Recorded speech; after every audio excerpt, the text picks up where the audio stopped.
Welcome to my final part of the multimodal project saga. This is my podcast over whether or not college athletes should be compensated from their college for their participation in day to day sports and everything else.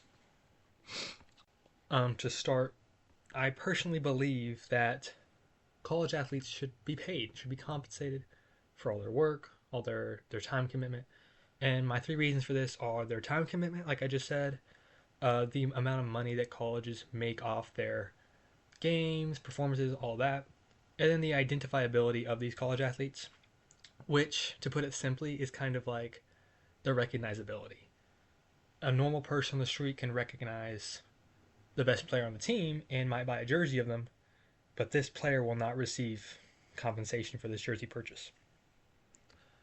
So, going in depth, according to Wes Jerry, who is a lawyer, he specializes in sports law. He says that the average student athlete spends 43.3 hours per week on athletics and 37.3 hours on academics. That combines to about an 80.6 hour per week commitment from their student and athlete part.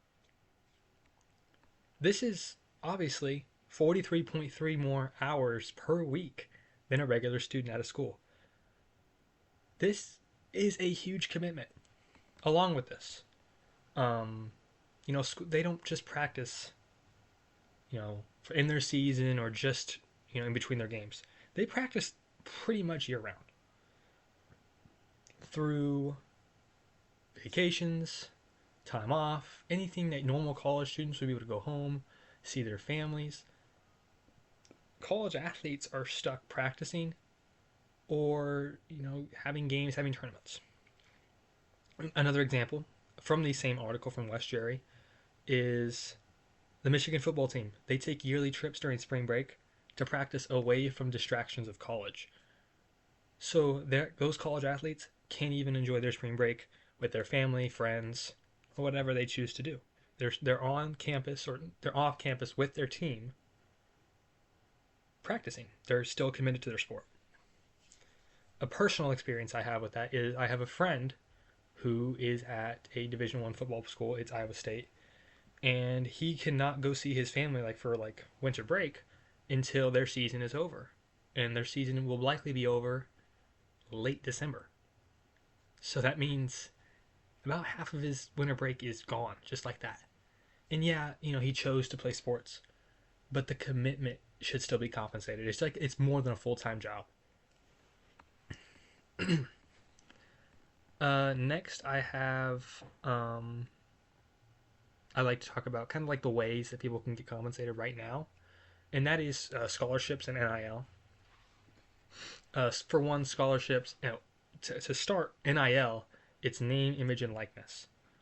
That is, you have a brand deal, or you have it's a sponsorship basically. Scholarships, they are just money given by an organization or the school themselves to pay for tuition, housing, food, all that. So today, most college athletes that play Division One, they'll get a full ride academic scholarship, which means they will not have to pay a cent for their tuition, housing, food, all that kind of stuff. And then NIL is only given to the best of athletes. It's given to the best players at the best schools. An example is the University of Kansas. They have major recruits. An example being Hunter Dickinson. He has a $1.5 million NIL valuation. This means he probably about has $1.5 million worth of NIL in basically sponsorship money. That's basically what it is, to put it lightly. So that's a big money getter, but it's not given to everybody. Which, as I said, it's going to be the best players on the best teams. So if you're one of the best players in college basketball, but you play at a Morehead State, which is not really known, no one really watches a Morehead State, they don't make much revenue, you're not going to get an NIL deal. You're not going to, because part of NIL is you have recognizability and people have eyes on you. Kansas, Kentucky, Dukes, they have games broadcasted on national television. Morehead State, Murray State, colleges like that, not really. So, I mean, that's one big deal. With NIL happening and, the occurrences happening throughout each sport, it's rising.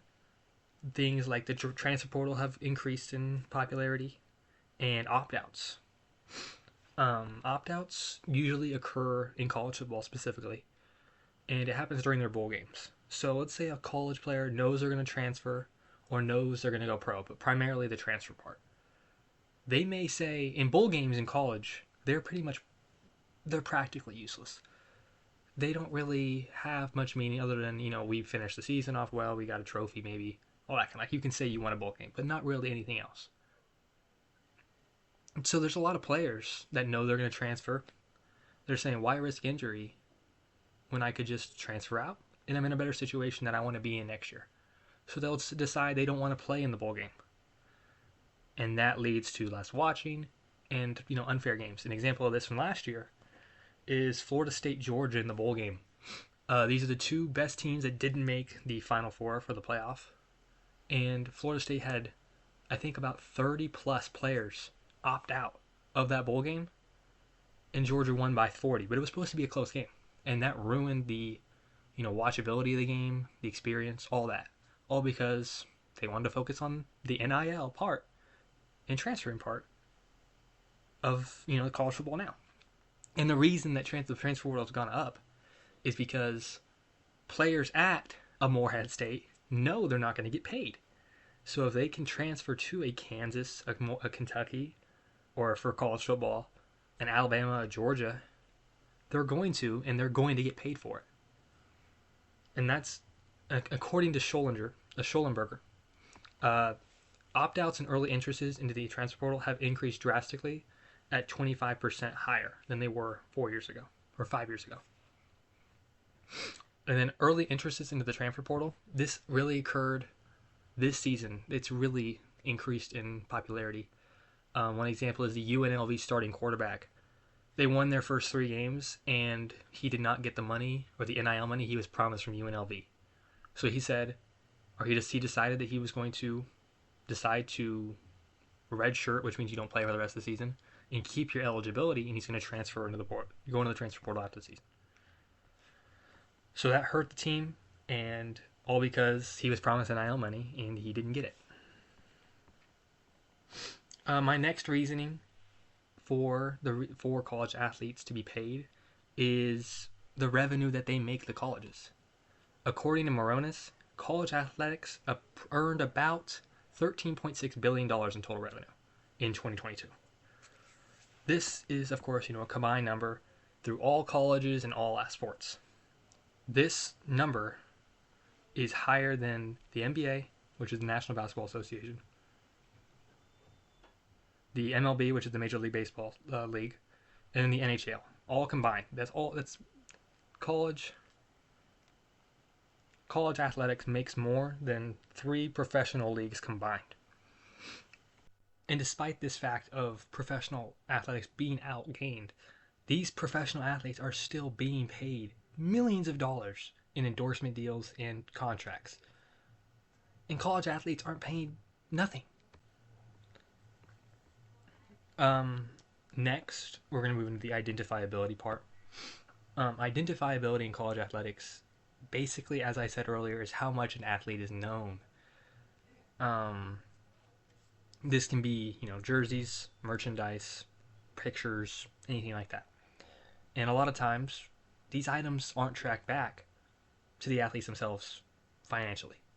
So Brunt put it bluntly, saying that 90% of merchandise is not tracked back to the athletes. And that is and that's not okay. Basically, you could say these athletes are being exploited for their labor. They're not getting compensated for their name at all.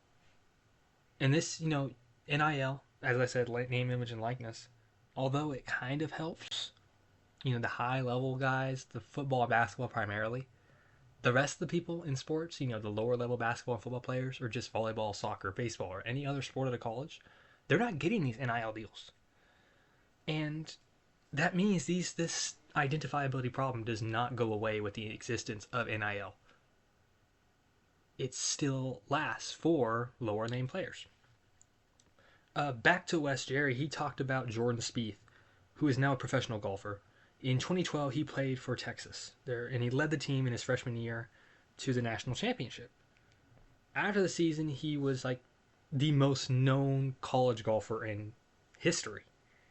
But he couldn't sign like an endorsement deal. He couldn't do anything of that to profit off his name. So just in December of 2012, he left Texas. And he hired an agent, and he received millions of dollars in endorsement deals in just like 3 months.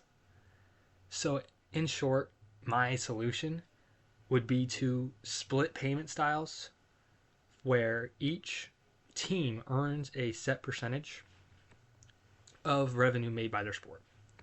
So for example, each sport is set to make 10% of the revenue that they create in a season. This would also solve a problem that I'll talk about in a few minutes. But it would allow each team and each player to have the same chance to make money. So if a football team makes $200 million in a season, based off like TV deals, merchandise, all that, ticket sales, that team would split evenly 20 mil. The best player and the worst player, based on that, you put that however you want, they'd make the same amount of money. Each player would make the same amount of money. They'd split it, that 20 mil.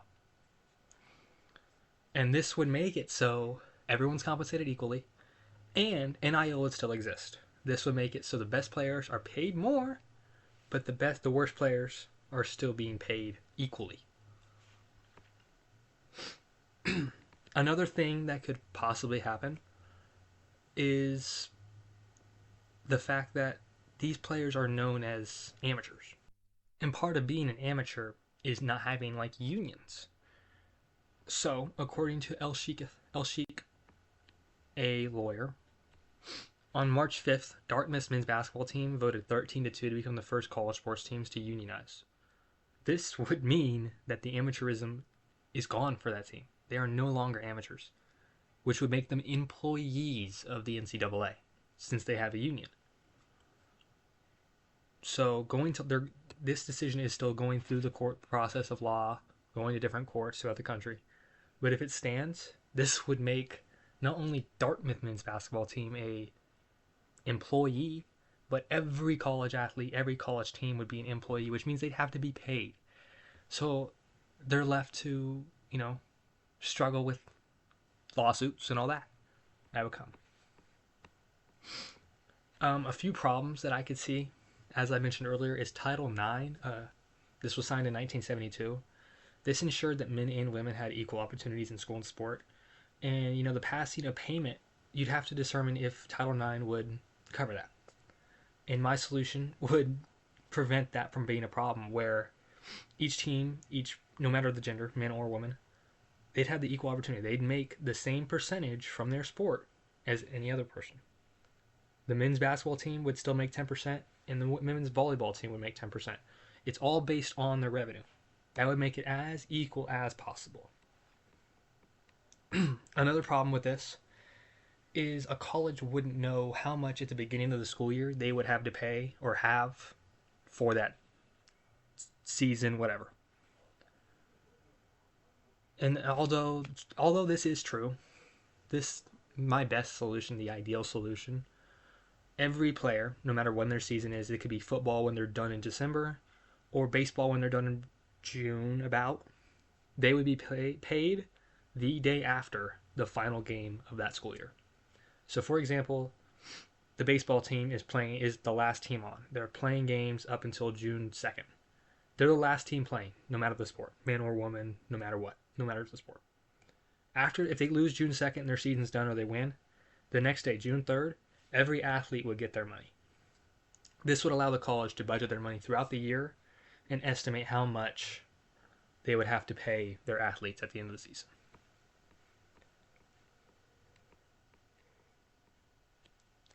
In today's world, there are current solutions that are there. For one, this is offered by the NCAA and the Power Five conferences. To start, the Power Five conferences are the Big 12, Big 10, SEC, ACC, and Pac 12. This proposal states that each school would have $20 million. This is throughout all sports. They would have $20 million to distribute to any sport in any way they choose, according to Sullivan, who is another lawyer who's examined this case. Many have pointed out, however, this schools would literally just probably distribute it to men's basketball and football because those are the two sources of revenue. So, in summary, basically, the best solution is to make it a set percentage for each group, no matter the sport, no matter the gender, and have it be paid at the end of the season. This would prevent any Title IX complications and would allow for everyone to be paid whatever they're worth. If they're worth more, they can get NIL deals. But every player, no matter how much they play in a game, would get money for their time commitment, everything else, time commitment, identifiability, and being a part of the revenue that the team in college is making.